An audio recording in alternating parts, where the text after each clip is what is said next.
నంద్యాల జిల్లా ఆత్మకూరు పట్టణంలో శ్రీశైలం ఎమ్మెల్యే బుడ్డా రాజశేఖర్ రెడ్డి విజయోత్సవ ర్యాలీ ఘనంగా నిర్వహించారు.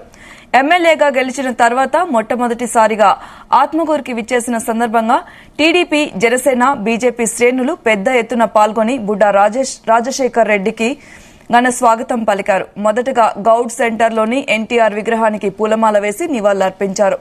అనంతరం బహిరంగ సభ నిర్వహించారు. ప్రజలు భారీ మెజారిటీతో కూటమిని గెలిపించి తనపై పెద్ద బాధ్యతను అప్పజెప్పారని, ఎన్నికల సమయంలో ఇచ్చిన ప్రతి ఒక్క హామీని నెరవేరుస్తానని తెలిపారు.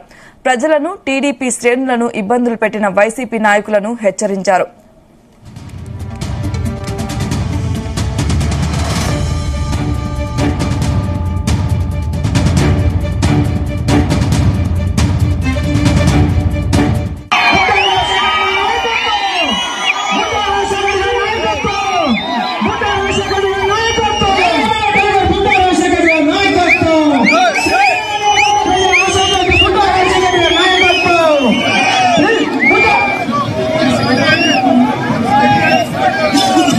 जी